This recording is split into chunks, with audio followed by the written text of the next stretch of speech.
أعوذ بالله من الشيطان الرجيم.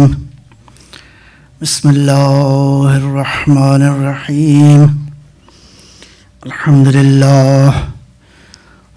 لله الذي دل على ذاته بذاته وتنزه عن مجانسة مخلوقاته وجل عن ملائمة كيفياته وقرب عن خواطر الظنون وبعد عن ملاحظة العيون. علم بما كان قبل أن يكون مالك الملك. تؤتي الملك من تشاء وتنزع الملك ممن تشاء وتعز من تشاء وتذل من تشاء بيده الخير وهو على كل شيء قدير.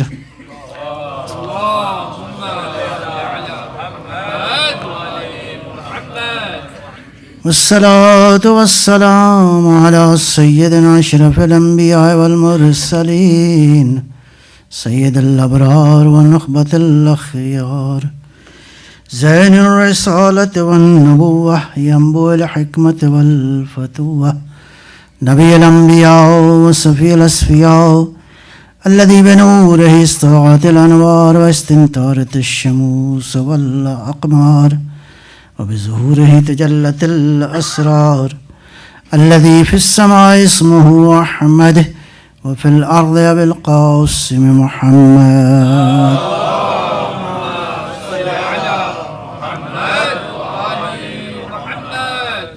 وعلى علي ابن عمه كاشف غمه سيد الأولياء والأوصياء أسد الله الغالب غالب على كل غالب الذي حبه فرض على الحاضر والغائب. مولانا بالسبتين أمير المؤمنين علي بن أبي طالب. اللهم صل على محمد وآل محمد وعلى أولاده الطيبين الطاهرين المعصومين حجج الله على العباد الداعين إلى الخلق في جميع الآثار والأقطار ذوي المآثر والآثار خير القرون الذين يبين للناس مناهج الحلال والحرام أهل البيت المطهرين من الرجس والآثام ورحمة الله وبركاته. أما بعد فقد قال الحكيم بسم الله الرحمن الرحيم سابقوا إلى مغفرة من ربكم وجنة عرضها كعرض السماوات والأرض وعدت للذين آمنوا بالله ورسوله. صلوات بر محمد.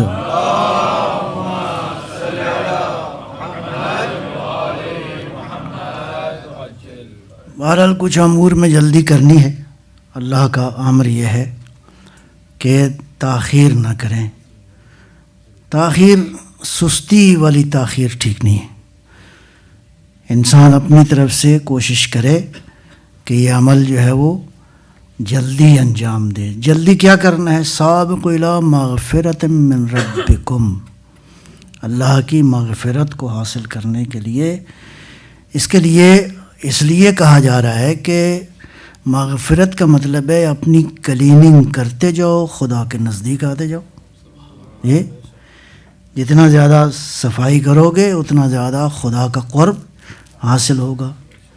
لیکن نماز کی ایک ظاہری شکل ہے، ظاہری جو ہم اعمال انجام دیتے ہیں، بنیادی طور پہ یہ نماز لائیو کنیکشن ہے.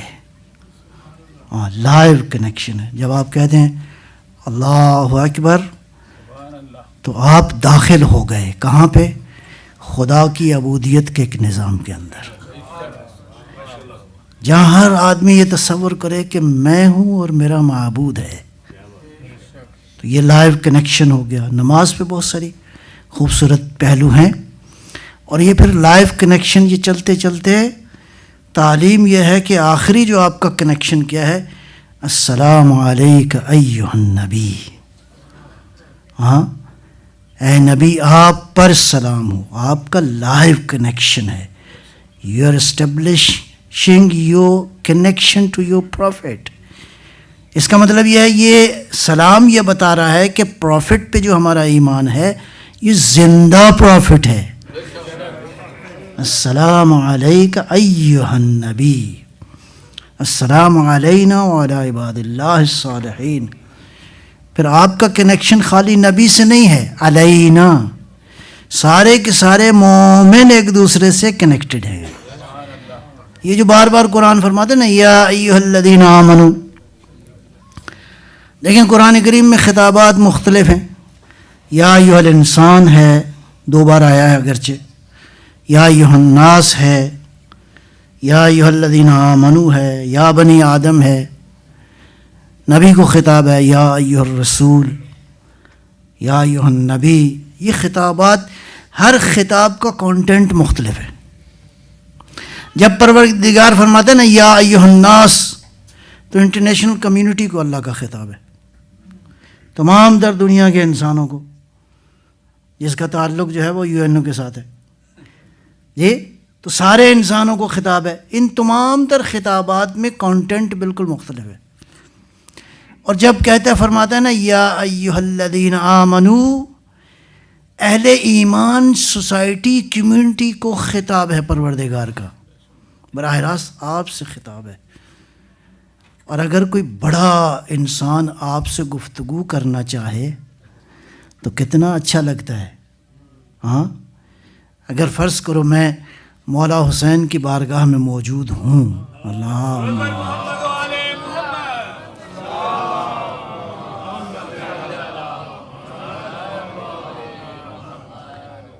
میں ان کی بارگاہ میں ہوں اور وہ مجھے خطاب کرنا چاہیں، کچھ کہنا چاہیں، تو کیا محسوس کریں گے؟ کیا محسوس ہوگا؟ لگے گا کہ میں زمین سے آسمان کی طرف میں نے پرواز کر لی. یہاں خطاب کرنے والا اللہ ہے، اللہ ہے. یا ایھا الذین آمنو، ایمان والوں کو خطاب. تو عرض کر رہا تھا کیا یہ ایمان والے انہوں نے کیا کرنا ہے؟ اعدت للذین آمنوا باللہ ورسلہ. شرط یہ ہے کہ یہ ایمان والے جن کے لیے ہم نے مغفرت رکھی ہے اور ہم نے ان کے لیے جنت رکھی ہے انشاءاللہ. کتنی بڑی ہے جنت؟ کوئی ہے آپ کا خیال؟ آپ کا تصور چھوٹا ہے، جنت بڑی ہے. ہاں آپ کا تصور نہیں پرواز کر سکتا جنت کی حقیقت کو. اور شکر کرو کہ اس کے مالک کون ہیں؟ حسنین صلوات اللہ علیہ.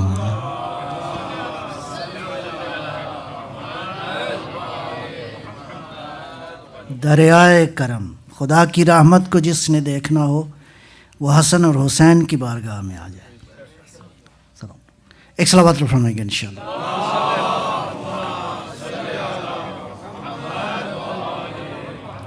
تو یہ اعدت للذین آمنوا باللہ ورسلہ، اللہ پر ایمان ضروری ہے اور اللہ کے رسولوں پر.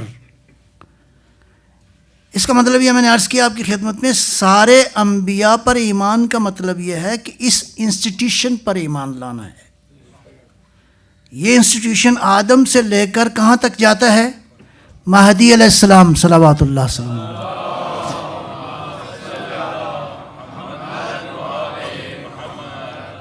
ارشاد فرماتا ہے ایک جگہ کتب اللہ لاغلبن انا ورسلی، میں بھی کامیاب ہوں گا، غالب آؤں گا.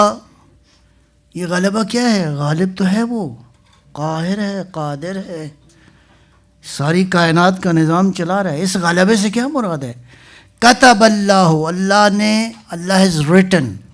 ریٹن کا مطلب ہے اس انیویٹیبل، کوئی دوسرا راستہ نہیں ہے. فرمایا کہ میں نے لکھ دیا ہے، اللہ نے لکھ دیا ہے. کتب اللہ لاغلبن، بہت زیادہ ایگزیجریشن ہے اس جملے کے اندر، یعنی ڈیفینیٹلی ڈیفینیٹلی ڈیفینیٹلی ڈیفینیٹلی، یعنی یہ ہو کے رہنا ہے. کیا؟ انا و رسولی، میں بھی غالب آؤں گا اور میرے سارے رسول بھی غالب آئیں گے. تو یہ کیسے سارے رسول غالب آئیں گے؟ یہ سارے اللہ کے رسول 1,00,000، اس کا مطلب یہ انسٹیٹیوشن غالب آئے گا. شاید میں نے اشارہ کیا ہو، مولا مہدی صلوات اللہ سلام اللہ علیہ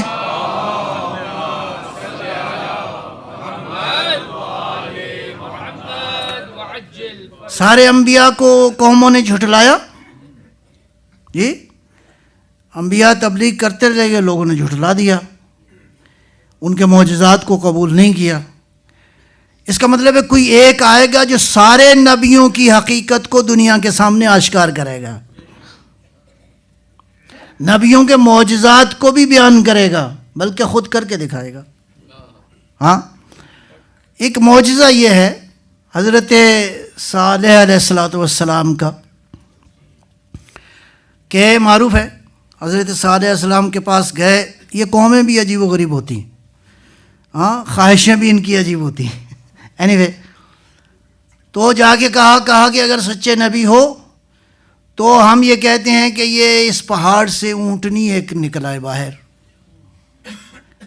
تو ایسا ہوا بالکل ہوا. اچھا ہوا کیا ہے؟ پہاڑ کیا ہے؟ ان آرگینک، ڈیڈ ہے نا ظاہراً. اس ڈیڈ سے، ان آرگینک سٹف سے، وجود سے، سبسٹنس سے کیا نکلا ہے؟ لائف. ان آرگینک سے کیا نکلا ہے؟ Life. How do you explain the life? How you can define life کیا ہے؟ ایک مرحلہ اور بھی ہے. موسیٰ علیہ السلام کا عصا، ٹھیک ہے جی، اس عصا سے کیا بنا؟ اژدہا.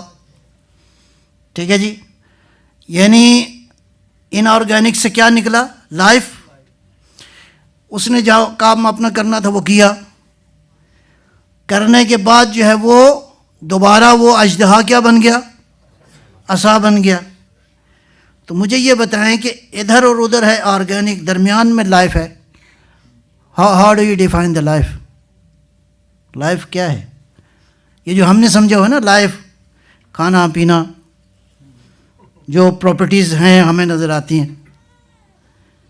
اچھا سوال یہ ہے کہ ادھر اور ادھر ان آرگینک، درمیان میں لائف ہے. لائف کی حقیقت تو سمجھ نہیں آ رہی. ایک مثال اور بھی ہے. پہلی مثال میں کیا تھا کہ ایک طرف ان آرگینک اور پھر لائف ہے. دوسری مثال میں کیا ہے؟ ان آرگینک، درمیان میں لائف، دوبارہ ان آرگینک. ایک مثال اور بھی ہے. مولا امام رضا صلوات اللہ سلام اللہ علیہ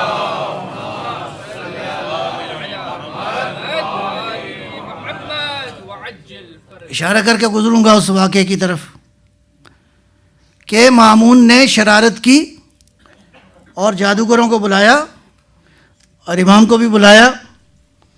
تو جب امام کھانا کھانے لگے تو لقمہ جو ہے وہ یہاں تک نہیں گیا، گر گیا. ایک دوسری بار ویسے ہی ہوا، تیسری بار ویسے ہی ہوا. اس سے زیادہ اجازت نہیں ہے، 3 بار کافی.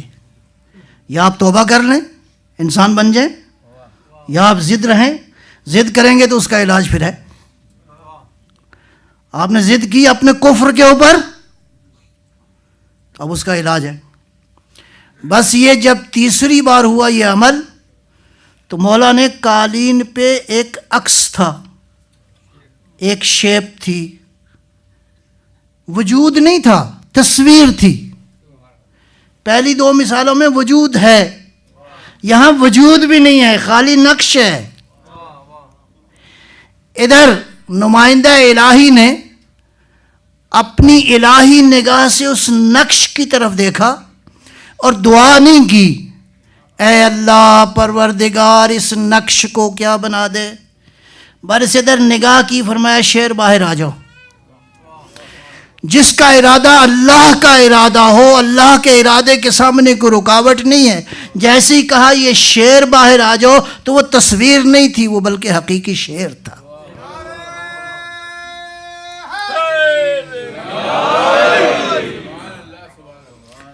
اس شیر نے بھی اپنا کام کیا، وہ کھا گیا وہ جو کچھ بھی اس نے کھانا تھا.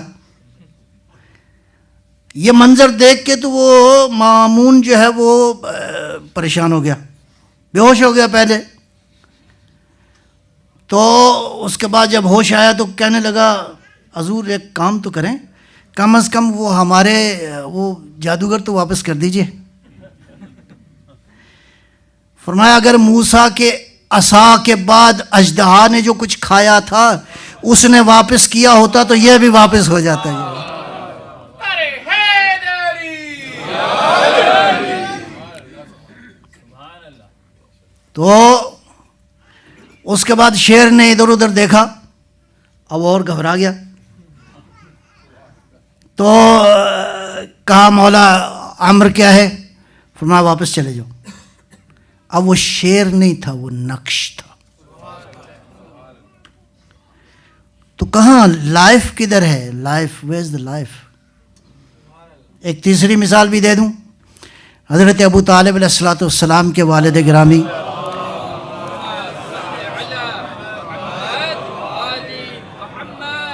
دیکھیے قرآن کریم میں مختلف ٹرمینالوجیز استعمال ہوئی ہیں، رسول، نبی، امام، خلیفہ، وسیع، ہادی۔ اس کو ذرا سمجھیے گا، اس کا مطلب ہے ہر زمانے میں نبی اور رسول کا وجود ضروری نہیں ہے۔ آئے ہیں انبیاء 1,24,000، اس کا مطلب ہے ہدایت کا نظام چلتا رہا ہے۔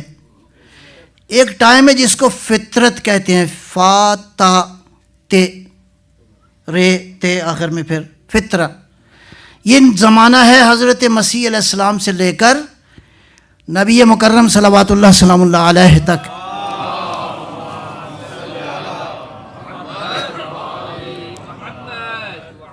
اس درمیان کوئی اور نبی نہیں آیا، تو کیا ہدایت کا نظام رک گیا؟ نہیں، اللہ نے کہیں ابو طالب بھیجے، کہیں عبد المطلب بھیجے تاکہ ہدایت کا نظام چلتا رہے۔ یہ اوصیاء الہی تھے۔ اچھا، قرآن کریم کے نازل ہونے سے پہلے ایک واقعہ پیش آیا، اور وہ واقعہ یہ ہے کہ ابرہہ کا لشکر آیا مکہ میں۔ عالم عرب نے اس سے پہلے ہاتھی نہیں دیکھا ہوا تھا۔ اگر آپ نے کوئی چیز نہ دیکھی ہو اور وہ بہت ہی خطرناک ہو تو ظاہر ہے پھر پریشانی تو ہوتی ہے۔ ہاتھی دیکھا ہوا نہیں تھا، ہاتھی آیا تو اب سب گھبرا گئے کہ اب تو خانہ کعبہ پتہ نہیں اللہ جانے کیا بنے گا۔ نہیں گھبرایا تو دو آدمی نہیں گھبرائے، ایک عبد المطلب تھے، ایک ابو طالب تھے۔ صلوات بر محمد وعلیہ۔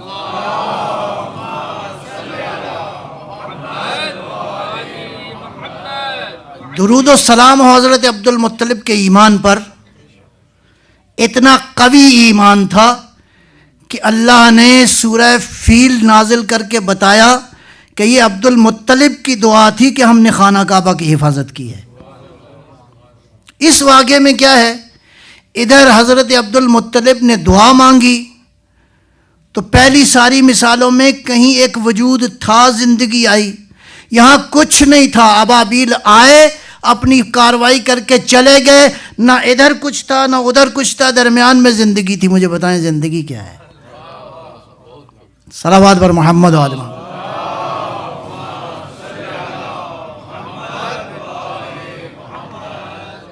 اس نے آنا ہے جو سارے نبیوں کے معجزات کو ثابت کرے گا کہ سب کے سب حق تھے۔ کتنے علم! اللہ جب علم دیتا ہے تو خالی تھیوری نہیں پڑھاتا۔ آئیے ذرا ذہن میں رکھیں، آج دنیا کی یونیورسٹیز کے اندر جو کچھ بھی پڑھا جاتا ہے، تھیوری کچھ اور ہے، پریکٹیکل کچھ اور ہے۔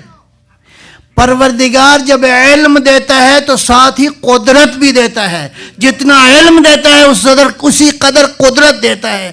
بس وہ جن کو اللہ نے علم دیا ہے، کون سا؟ قرآن، جن کے سینوں میں رکھا ہے۔ جب قرآن کے علم کی کوئی حدیں نہیں ہیں، ان کے نہ علم کی حد ہے نہ ان کی قدرت کی کوئی حد ہے۔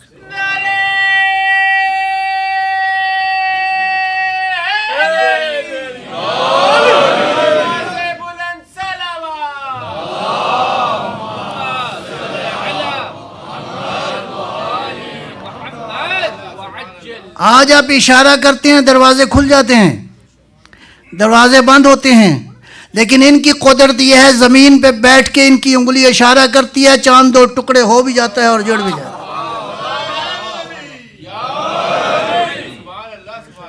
بسم اللہ الرحمن الرحیم۔ اذا زلزلت الارض زلزالہا، زلزلے آئیں گے۔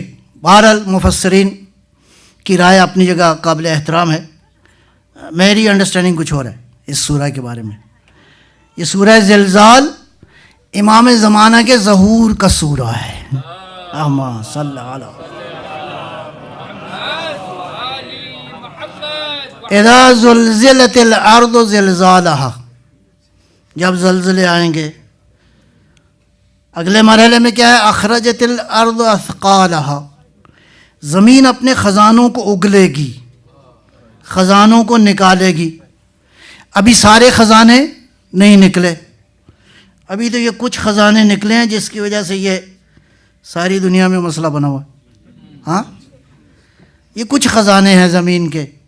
اخرجت الارض اثقالہا وقال الانسان ما لہا، انسان کہے گا اس زمین میں اتنا کچھ تھا، یہ زمین میں اتنا کچھ ہے، اتنے خزانے ہیں، زمین میں یہ کچھ بھی تھا، ہمیں تو خبر ہی نہیں تھی۔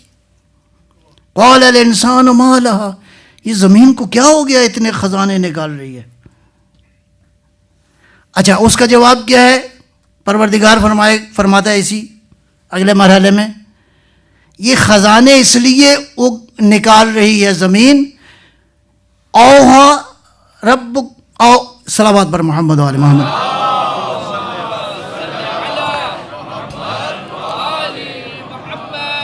ترجمہ کرتا ہوں، ابھی آیت ذہن سے نکل گئی۔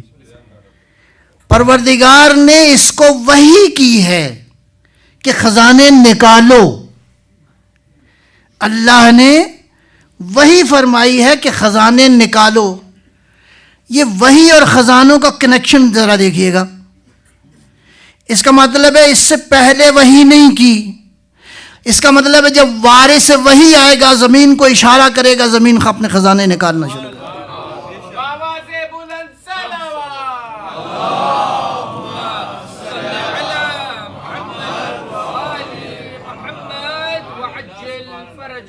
روایت میں ہے مولا جب تشریف لائیں گے آپ سب کے لیے ہے، وہ ظاہر ہے کہ مولا تو سب کے لیے رحمت بن کر آئیں گے، لیکن سب کے لیے کیسی کیسی رحمت ہوگی ہر ایک کی اپنی کیپیسٹی کے مطابق۔ وَلَعَلَّهُ يَدْعُ عَلَىٰ رُءُوسِ الْعِبَادِ حَتَّىٰ كَمُلَ أَحْلَامُهُم، مولا آئیں گے تو اپنے چاہنے والوں کے سر پہ ہاتھ رکھیں گے۔ جب سر پہ ہاتھ رکھیں گے تو اندر ایسے لگے گا جیسے علم کا ٹھاٹھیں مارتا ہوا سمندر ہے۔ اللہ اکبر۔ لیکن دیکھیں یہ اس ہاتھ کی ڈیٹیکٹ کرنے کی طاقت بہت زیادہ ہے۔ آپ دیکھیں گے کہ اندر کتنے ڈیٹا کی گنجائش ہے۔ ہاں، کلو بائٹ ہے، ٹیرا بائٹ ہے، کتنی گنجائش ہے۔ جتنی گنجائش ہوگی اتنا ڈیٹا ٹرانسفر ہو جائے گا۔ کس سے؟ اس ہاتھ سے جس کو ید اللہ کہتے ہیں۔ تو آنے والا دور علم کا دور ہے، ٹیکنالوجی کا دور ہے۔ یہ سارے معجزات ثابت ہونے ہیں۔ وہ انگوٹھی بھی آئے گی جو معجزات دکھاتی تھی، ہوائیں بھی نیچے آئیں گی اور اس پہ بیٹھ کے پرواز کرے گا۔ دیکھیں امام صادق صلوات اللہ سلام اللہ علیہ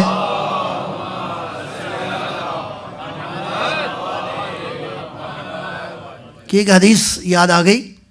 اپنے شاگرد ہونہار شاگرد جناب جابر سے فرمایا، جابر، اللہ نے اس کائنات میں کچھ ستارے خلق فرمائے ہیں، ان کی روشنی اتنی زیادہ ہے کہ سورج کی روشنی ان ستاروں کے مقابلے میں صفر ہے۔ سورج کتنا بڑا ہے؟ اس زمین سے 1.3 ملین ٹائمز بڑا ہے۔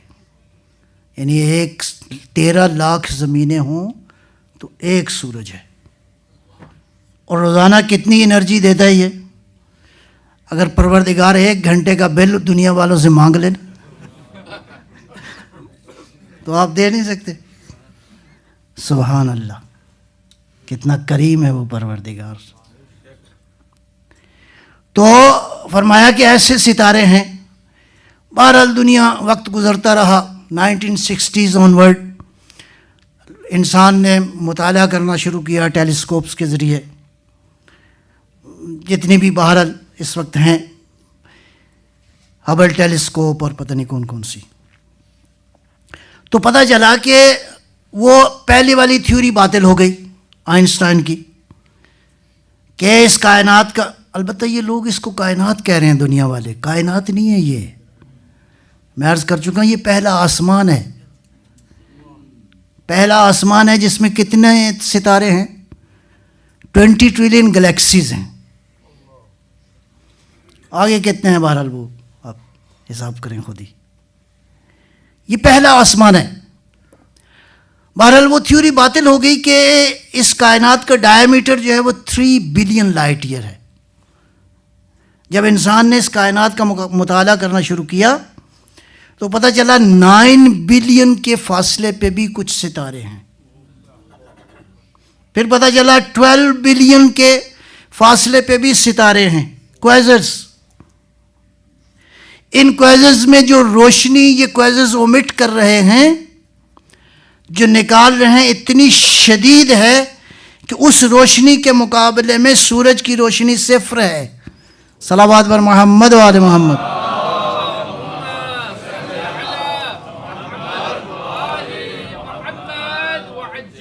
تو امام کے پاس تو کوئی ٹیلیسکوپ نہیں تھا. اس کا مطلب ہے امام وہ ہوتا ہے جو وسیلوں کا محتاج نہیں ہوتا، وسیلے اس کے محتاج ہوتے ہیں. اگر اسی زمانے میں امام سے باقی باتیں پوچھ لی ہوتی، سلونی کا جواب اگر اسی وقت لے لیا ہوتا تو آج سائنس کب کی ترقی کر چکی ہوتی. اس کا مطلب ہے وارث وحی نے آنا ہے تو انسان ترقی کرنا شروع کرے گا. ایک صلوات فرمائیں گے انشاءاللہ.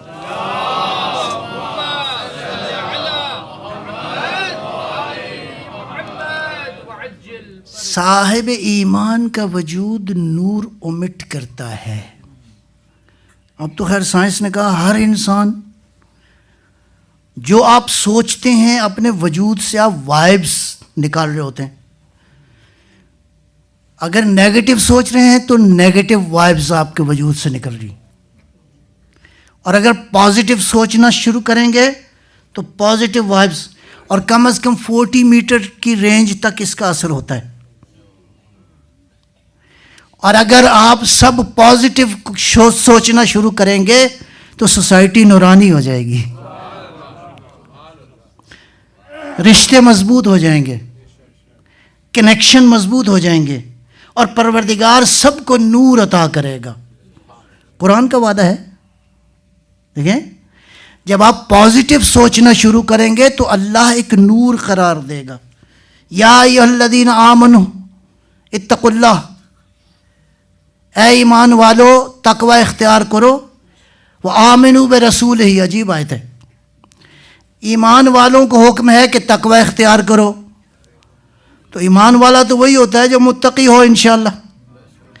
اس کا مطلب ہے درجے مختلف ہیں، مختلف مراتب ہیں ایمان کے. تقوی اختیار کرو اور اس کے بعد آمنوا برسولہ، رسول پر ایمان لاؤ. یا اللہ ایمان تو لے آئے، کہا نہیں یہ ایمان نہیں، وہ جو سلمان اور ابو ذر والا ایمان ہے وہ والا ایمان. صلوات بر محمد.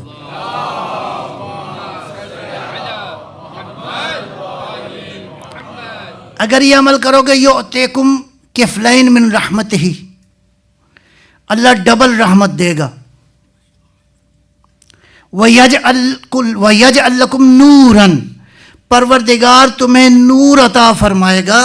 یمشون بہ، جس کی وجہ سے تم یہاں زمین پہ چلو پھرو گے. اس کا مطلب ہے مومن چاہے تو گردا گرد اپنے ایک نور کا حصار بنا سکتا ہے، یہی نور آخرت میں کام آئے گا. اور منافقین کہیں گے یہ کوئی تھوڑا سا نور ہمیں بھی دے دو. قرآن ہے، قرآن التماس کریں گے، التمسو. کہ بھائی جان وہ پکنک میں تو ہم اکٹھے ہی رہتے تھے, کچھ دے نہیں دیتے اب مجھے, تو وہ ٹائم گزر چکا ہوگا. وہاں جائیں گے تو وہ ٹائم گزر چکا ہے.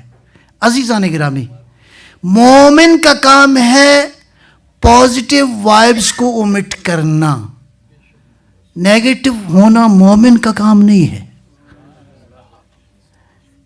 اس کا مطلب ہے آپ کی ساری زندگی کے اندر اگر آپ پازیٹیو وائبس اپنے وجود سے نکال رہے ہیں تو وہ ڈیوائن معاشرہ قائم ہونا شروع ہو جائے گا جس کا ہم انتظار کر رہے ہیں.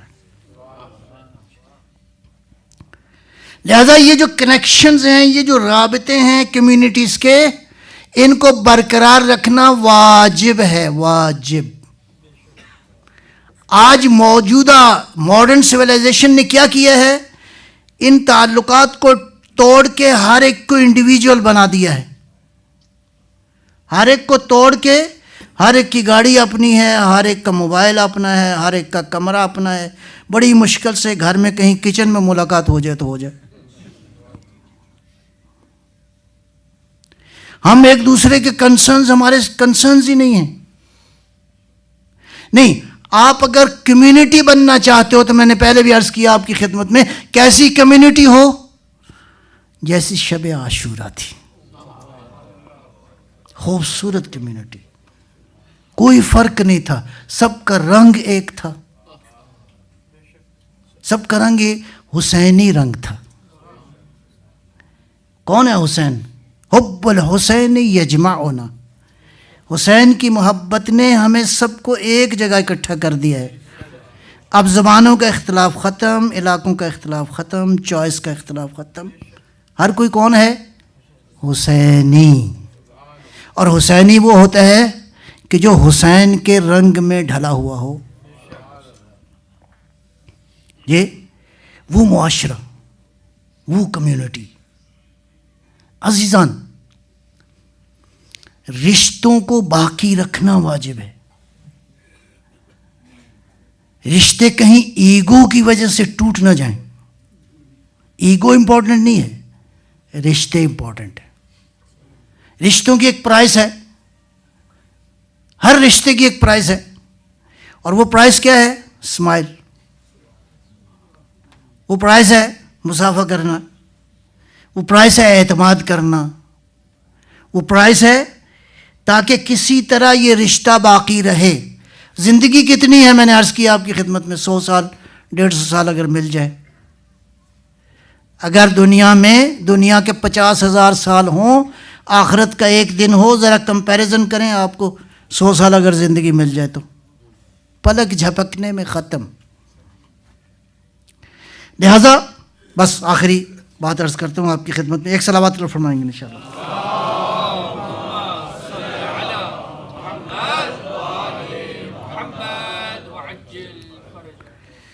لہذا اس قوم کو, اس کمیونٹی کو ایسا بنانا ہے تاکہ مولا کے ظہور کے لیے ہم اپنے آپ کو آمادہ کریں. روزانہ ہمیں یہ احساس ہو کہ روزانہ every day we are taking step, at least 1 step towards the ظہور. روزانہ ایک قدم ہمارا ظہور کی جانب ہو. دیکھیں, اس ظہور کے لیے 3 چیزوں کی ضرورت ہے. عادل لیڈرشپ, 2 عادل سسٹم, 3 عادل سوسائٹی. تاریخ میں ہوا یہ ہے کہ عادل لیڈرشپ تھی, علی علیہ السلام تھے. عادل نظام قرآن اسلام دین کی شکل میں موجود تھا. سوسائٹی آمادہ نہیں تھی علی کو قبول کرنے کے لیے.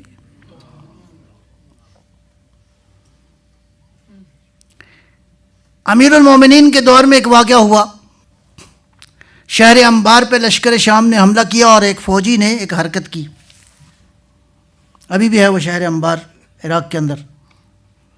وہ گیا اور اس نے دیکھا ایک یہودی عورت ہے, اس کے پاؤں میں زیور ہے, قیمتی ہوگا یقیناً. وہ گیا اور جا کے اس نے وہ زیور چھینا اور بھاگ گیا. اور یہ خبر پہنچی کیپٹل میں امیر المومنین صلوات اللہ وسلم علیہ.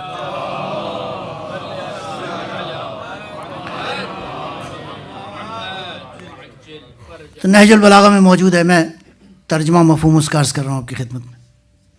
فرمایا یہ واقعہ، یہ جو ہوا ہے، اگر کسی مسلمان کو معلوم ہو، پتہ چلے اس تک یہ واقعہ پہنچ جائے، وہ غصے سے دق کر کے مر جائے تو حق ہے.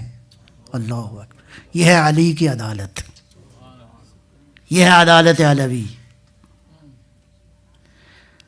اس کا مطلب یہ ہے کہ یعنی اسلامی معاشرے کے اندر یا اسلامی اسٹیٹ کے اندر اگر فرض کریں کوئی غیر مسلم بھی ہے اور اس کا کوئی لینا دینا بھی آپ کے ساتھ نہیں ہے، اس کی عزت، مال، جان، ناموس، ہر چیز ریاست پر بھی واجب ہے اور سوسائٹی پر بھی واجب ہے.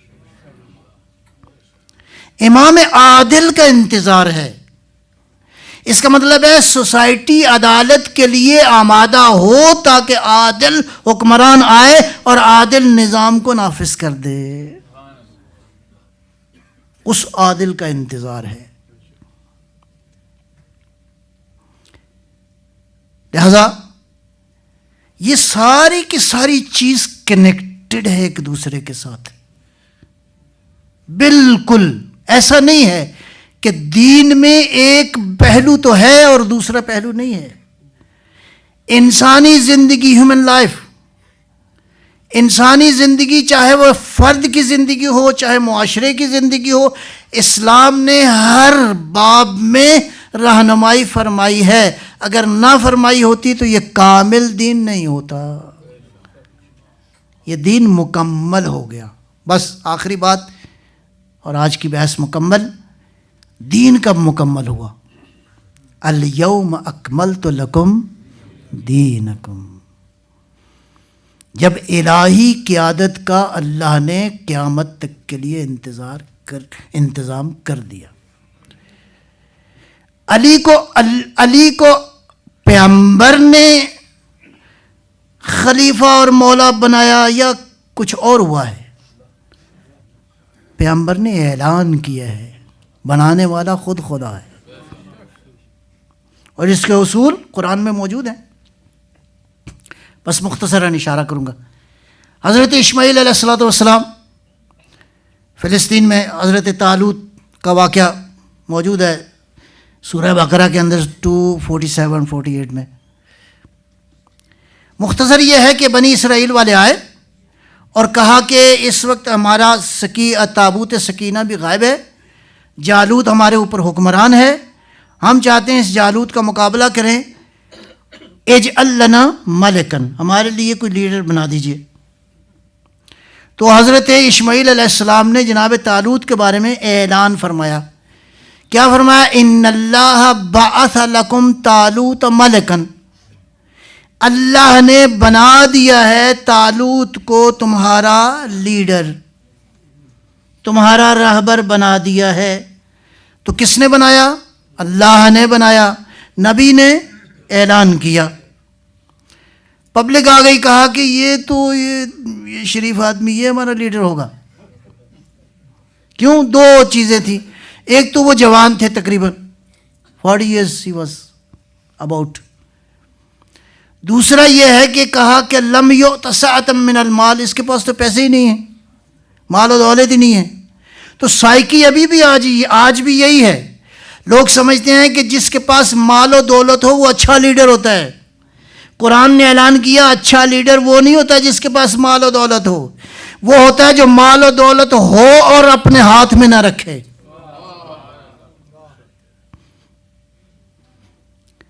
اس کا مالک نہ بنے مال و دولت کو راہ خدا میں، البتہ جیسے شریعت نے کہا ہے. اب قرآن نے اس بات کا جواب دیا، فرمایا کہ اس کو ہم نے طالوت کو کیوں بنایا ہے. اب اگلی آیت میں ان اللہ اصطفاہ، اللہ نے چن لیا ہے طالوت کو تمہارے لیے لیڈر. وہ دو خصوصیات اللہ نے اس طالوت کو دی ہیں جس کی وجہ سے تمہارا یہ لیڈر ہوگا. زادہ بسطۃ فی العلم والجسم، علم میں بھی اور دوسرا بہادری میں بھی. بسطۃ اس قدر زیادہ ہے اس قدر زیادہ ہے گویا علم میں بھی تم سب سے زیادہ ہے، شجاعت و بہادری میں بھی تم میں سب سے زیادہ ہے، پس مصطفیٰ کے بعد وہ مصطفیٰ ہوگا، وہ لیڈر ہوگا، مصطفیٰ کے بعد مصطفیٰ ہی ہونا چاہیے۔ اس آیت میں فرما رہا ہے ان اللہ اصطفیٰ ہو، اللہ نے اس کو مصطفیٰ بنایا ہے۔ سورہ فاطر میں اللہ فرماتا ہے ثم اورثنا الذین الکتاب، ہم نے کتاب کا وارث بنایا ہے۔ کس کو بنایا ہے؟ اس کا مطلب ہے ایک بار کتاب کو ہم نے نازل کیا ہے، اس کے بعد ہم نے اس کتاب کا وارث بنا دیا ہے۔ کون سے لوگ ہیں؟ استفینا من عبادنا، ہمارے کچھ مصطفیٰ بندے ہیں، پس علم کا وارث ایک مصطفیٰ نہیں، جس کو اللہ نے مصطفیٰ بنایا وہ علم کا وارث۔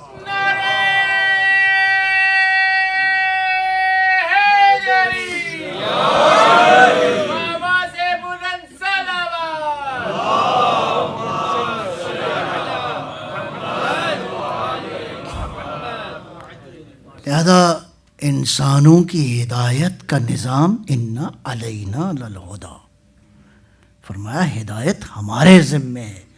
جب ہدایت اللہ کے ذمے ہے تو ہادی بھی اسی کے ذمے ہے، ووٹوں کے ذمے نہیں ہے۔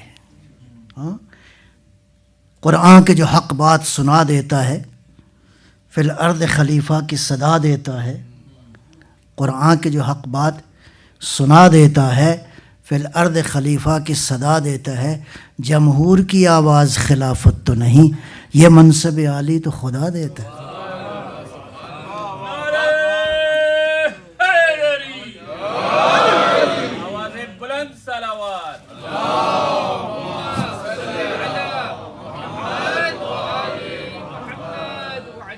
بس عزیزو، ایک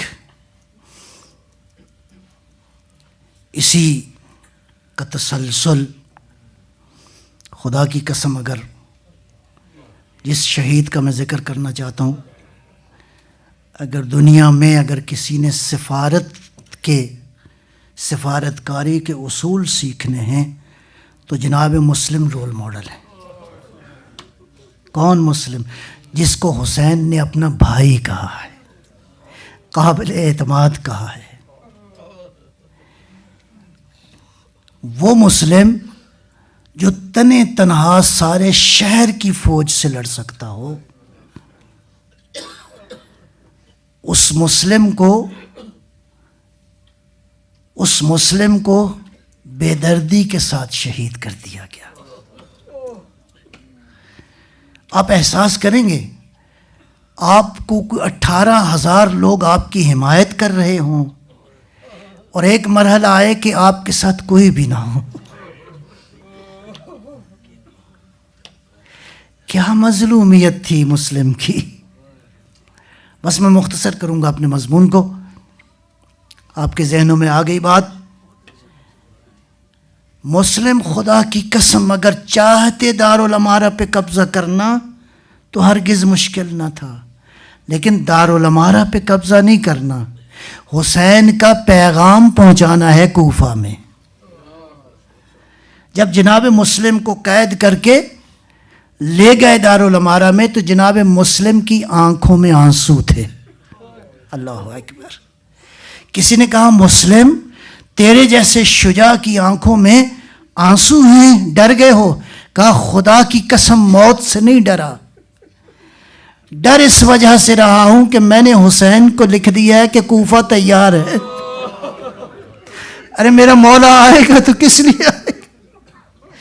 دوسرا جملہ سنو گے، مقاتل نے لکھا ہے، کہا میں اپنے لیے نہیں رو رہا، اب کی للحسین و اہل الحسین، میں رو رہا ہوں کہ حسین کے ساتھ زینب بھی ہے، حسین کے ساتھ ام کلثوم بھی ہے، حسین کے ساتھ چھوٹے چھوٹے بچے بھی ہیں۔ عزاداروں، وہ شہید ہے، کربلا میں ہر شہید کو دلاسا دینے والا کوئی نہ کوئی تھا، لیکن کوفہ کا یہ شہید کوئی نہ تھا، یہ جو عالم باطن میں کسی نے دیکھا ممکن ہے درست ہو، جب مسلم کی گردن کاٹ کے سر کاٹ کے زمین پہ پھینکا ہوگا تو یقیناً بقی سے ایک بیوی آئی ہوگی۔ ارے مسلم اپنے آپ کو تنہا نہ سمجھو۔ عزادارو ہم دور سے اپنے مولا کی زیارت کرتے ہیں، السلام علیکہ یا ابا عبداللہ۔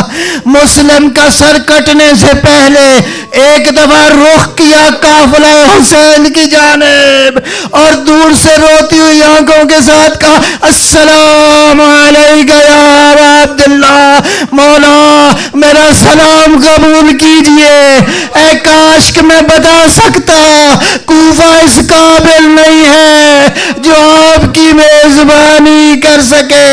ایک شخص آیا، امام سے ملاقات ہوئی، پوچھا کوفہ کے ذرا حالات بتاؤ گے؟ کہا مولا اگر علیحدگی میں چلے جاؤ تو میں تنہائی میں بتانا چاہتا ہوں۔ روتی ہوئی آنکھوں سے کہا مولا جب میں کوفے سے نکلا تو مسلم کا لاشا دار العمارہ میں تھا، ارے اس کے بعد مسلم کے لاشے کو رسیاں ڈال کے گلی کوچوں میں بھرایا جا رہا تھا۔ ارے مولا آپ کا مسلم مارا گیا۔ عزاداروں بس مختصر کر دیا، جب یہ خبر آئی تو مسلم کی بیٹی کو مولا نے کہا بہن زینب مسلم کی بیٹی کو ذرا بلاؤ۔ یہ چھوٹی سی بچی آئی، حسین نے گود میں لیا، دستے شفقت سر پہ رکھا، پیار کرنا شروع کیا، کہا ایسا لگتا ہے کہ کسی یتیم کے سر پہ آپ۔ ارے یہ منظر ایک چھوٹی سی بچی اور بھی دیکھ رہی تھی، اسے یقین ہوا اگر کسی کا باپ مر جائے تو لوگ تسلی دیتے ہیں، لوگ پیار کرتے ہیں، لیکن کیا کہوں بابا کے جانے کے بعد کہیں شمر کے تماچے تھے، کہیں تازیانے تھے۔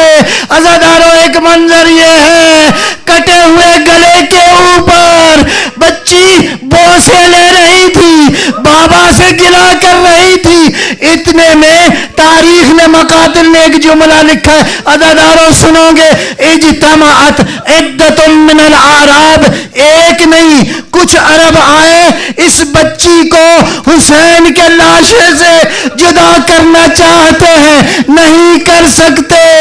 اس کا مطلب ہے سکینہ نے بابا کو اتنے زور سے، اللہ اکبر۔ اس کے بعد ایک منظر یہ ہے، شمر آگے بڑھا، اس نے چوٹیوں میں ہاتھ جروحا الجسد ابیہا، بابا کے لاشے سے